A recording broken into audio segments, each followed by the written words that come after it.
Olá, hoje eu vou falar sobre os ingredientes de um casamento duradouro. Esse tema me chegou em função de um e-mail que eu recebi, em que uma moça de 30 anos estava muito aflita, percebendo que muitos homens, quando chegam aos 50 anos, trocam as suas parceiras, mais ou menos da mesma idade, por moças da faixa de idade dela. E que, como ela não gostava ou não gosta de homens mais velhos, ela queria saber se, ao se casar com um da mesma idade, também aos 50 anos ia ser trocado ou abandonado. Então, a questão, na verdade, é só uma inquietação que pede uma reflexão sobre os casamentos duradouros. O que define, aumenta as chances para que uma relação possa durar a vida inteira, né? Eu acho que a primeira característica das relações duradouras é a boa escolha, quer dizer, a escolha de um parceiro sentimental com a qual se tem afinidades.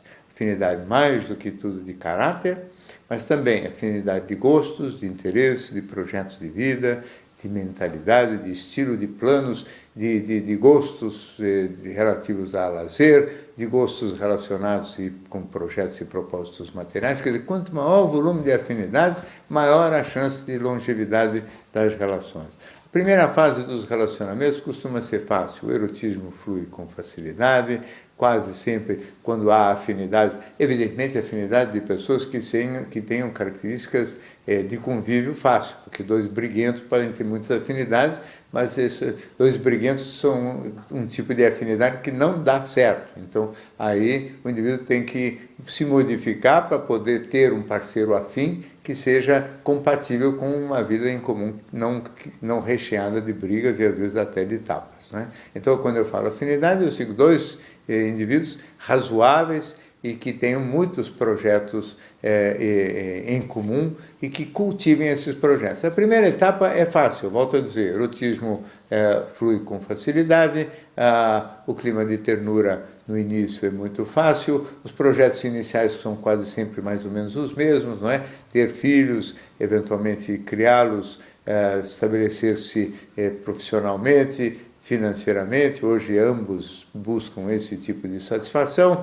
Então, os primeiros 7, 8, 10 anos de casado costumam ser muito fáceis de serem estabelecidos ou instituídos como anos de projetos em comum. Mas isso é um ciclo, e quando se pensa numa vida inteira junto, a gente tem que imaginar que as crianças crescem, que a casa está comprada, que a vida financeira está estabilizada, e aí é preciso que outras afinidades e outras convergências sejam construídas, que se pense mais ou menos da mesma maneira sobre a meia-idade, sobre como gastar o tempo livre que tende a crescer, o tipo de prazeres relacionados com a cultura, com os esportes, com, eventualmente, atividades outras em paralelo, tipo participar de atividades políticas ou de ser membro de atividades de organizações não governamentais, enfim, realmente continuar ativando planos e projetos em comum e tomar muito cuidado num mundo de rápidas transformações para que não haja divergência das rotas, porque essa divergência pode ocorrer com muita facilidade. Ao longo de tantas décadas e num mundo onde os projetos e os estilos de vida e as mentalidades vão se mudando e a gente mesmo vai mudando com o passar dos anos, é evidente que é preciso uma enorme sintonia, um esforço permanente de manutenção, inclusive do clima de ternura e do erotismo, porque não é automático também, é preciso uma atenção, é preciso cuidado, é preciso se cuidar até fisicamente ao máximo para que tudo possa continuar realmente fluindo. Não é automático, o que é essencial é perceber que não é automático. E que para manter esta convergência, que no início é mais ou menos fácil, ao longo das décadas, é preciso que o diálogo seja muito presente, seja muito franco, seja muito intenso. E o diálogo é uma coisa diferente de duelo. O diálogo é a gente realmente querer ouvir o que o outro tem a dizer, a gente prestar atenção no conteúdo daquilo que o outro fala, tentar, vamos dizer, não contra-argumentar, quer dizer, não é ouvir tentando já montar uma defesa para desmontar aquele argumento, mas eu ouvi para tentar entender o que genuinamente passa pela cabeça do outro, o que realmente o outro está pensando e sonhando, ver quanto a gente pode se integrar num projeto ou em projetos em comum em todas as fases, para que definitivamente não ocorra isso, que não é raro. Não é? Que o indivíduo, ou o homem ou a mulher, depois de 10, 15, 20 anos, em comum, comece a haver um vazio de projeto. Porque o amor é o que une as pessoas, mas o que sustenta e mantém o vínculo no médio e longo prazo são os planos e projetos em comum.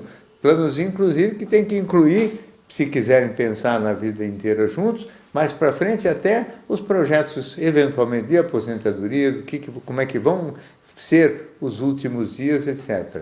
Então, tudo isto é um esforço permanente de conversas e é um esforço permanente também de tentar falar com o outro de uma maneira não só a ouvir, como falar de uma maneira a ser ouvido. A gente tem que ser muito cuidadoso com o modo como fala. Isso é uma das coisas que eu tenho insistido muito. Na intimidade, principalmente, é preciso ser muito cuidadoso.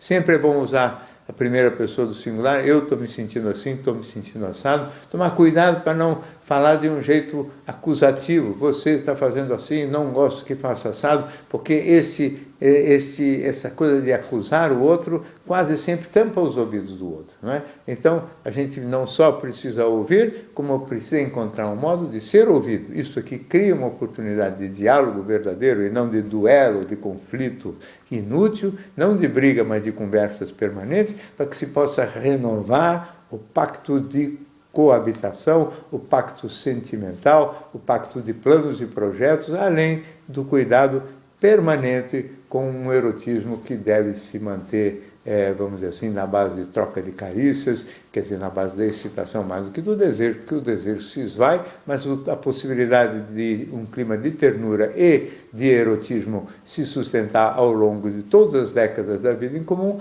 é perfeitamente possível e, portanto, o casamento pode sim durar a vida inteira.